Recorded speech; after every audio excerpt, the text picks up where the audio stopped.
anything that says the word evolution. They go into an apoplectic fits.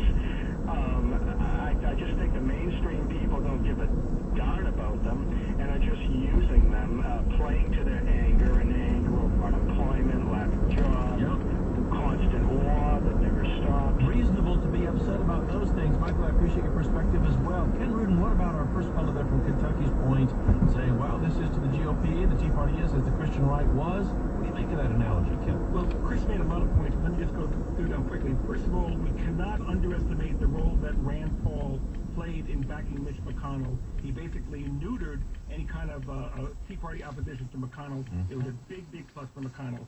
The big difference I see between the Tea Party's role of today and the Christian rights influence in the Republican Party, say with the Reagan in 1980, was the Christian right. Yes, they tried to make the Republican Party much more conservative, and they did so in many, many ways. But they did not go after fellow Republicans. Their ire, their object of disdain were the Democrats. And the Tea Party, aside from what they did in 2010 by electing John Boehner Speaker, clearly, but for the last couple of cycles, their attacks have mostly been on these so-called Republican rhinos. That's the real big difference. Back then, the Christian rights were going after the Democrats. Now, the Tea Party seems to be going after more Republicans than Democrats.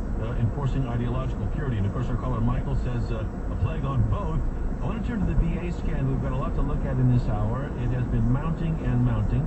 Former General Eric Shinseki, Secretary of Veterans Affairs, really in the hot seat. And this week, the president talking about it. Here was President Obama at the White House with Eric Shinseki. Well, we have to let the investigators do their job and get to the bottom of what happened.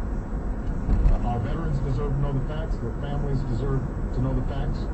Once we know the facts, I assure you, if there is misconduct, it will be punished. Were they put on secret waiting lists? Were they shunted off to wait and maybe die on those waiting lists? Republicans and some Democrats. The Republican right here from South Dakota, Senator John Thune, quick to jump on, slamming the administration's response and the president in particular. This VA issue is a national embarrassment, and the president's response to it is an embarrassment. Jack B., what do you see in this still unfolding scandal around the VA and the president's this week response? Well, one face of the president's response, I think, was caught by a headline in the Washington Post. Obama is president passive over the Veterans Affairs scandal. Now, it was above a column by Dana Milbank, who's not really an ally of the president. But it caught something, I think, nevertheless. And that something is what seems to be lacking in Mr. Obama lately, and that is energy, oomph. You know, Alexander Hamilton in Federalist 70 says, energy in the executive is a leading character in the definition of good government. What does that look like in the executive? Well, I've mentioned this before, but here's what it looks like. Harold Howe, LBJ's Commissioner of Education, says that after at night, sometimes past 11 o'clock, President Johnson would call him up and say, how many schools did you integrate today? That's energy in the executive. Now, this scandal, the rudiments of it, the intimations of it, been around almost 6 months. Has the president been getting ahead of it? Have people on his team seen the danger this could lead to? I mean, leave out the human issue. Could they have seen the political damage it could do? There doesn't seem to be much sign of that. And, you know, it isn't just on domestic policy. It's also on foreign policy where, you know, one of the president's staunchest allies, the New York Times editorial page, said it does not feel as if he is exercising sufficient American leadership and power, even if he is in fact working to solve a problem. And then you have the president's own sort of diminished, what the Times calls sadly pinched view of the power of his office.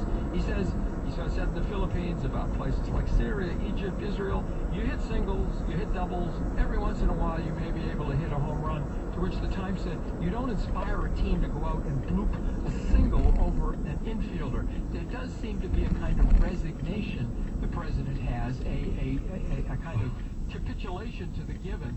That is, it seems to me to be a malaise of this administration. Wow, Jack Beatty goes big on the president. Brian Monroe, how about it? We see President Obama traveling. We see him talking. But has he checked out somehow? Has he resigned to small ball? that's something that we're seeing. His reaction to this has been surprising. Remember, CNN was the one that broke the story 6 months ago. Yes, we talked to your reporter out of Phoenix on the VA hospital there, and right here on the air. Yep. Yeah, Drew has been on this, and really, and so it was surprising was it last week when Jim Acosta asked the president, so when was the first time you heard about this issue? And actually Jay Carney said he learned about it through our reporting, and that's surprising because you've got Shinseki and the entire VA infrastructure who were not aware that there were at least allegations, and that in some cases we proved them, where there were these secret lists, and there were up to 40 people who died, veterans. My father's a veteran. He's a two-star general. Yeah. And the folks who have fought and injured themselves or gotten injured overseas through our wars are not being able to get the care. They have to wait weeks, months, in some cases for care. And 40 of them allegedly died while waiting. They didn't know about that until we reported that. That's kind of shameful. And so when he came out at his news conference this week and said, he's angry, he's serious, this is of great personal concern to him, it felt a little, too little, too late. And we got a big critique on the table here. I want to bring it to you, Ken Rudin, a couple callers first to get the VA scandal right in the middle of it. At the moment, Jeffrey in Boston, you're on the air. Tom, hello, long-time listener, first-time caller. Great. Thank you for having me on. I'm a veteran. I'm a captain in the Army. I've served 2 combat tours, and I feel like the commentators are missing the bigger picture, as most of the media is. Okay. Because, the VA does what it does based on the budget that Congress allocates. And Congress, being up in arms, and the media going after the president, is missing the fact that the VA does what it does based on the money that it's given. But Jeffrey, we've had big politicians on here, even Vermont Senator Bernie Sanders on here, not really complaining about the money, saying that we're just not executing. I know, I get that, but they're shifting focus, right? So if the VA had more money, it would have more doctors and it would have more nurses, and then the wait times wouldn't be what they are. That's just simple economics and facts. I mean, you can go after what the president's speech was or how he reacted, and that's small ball, frankly, because the bigger picture is we fought 2 wars.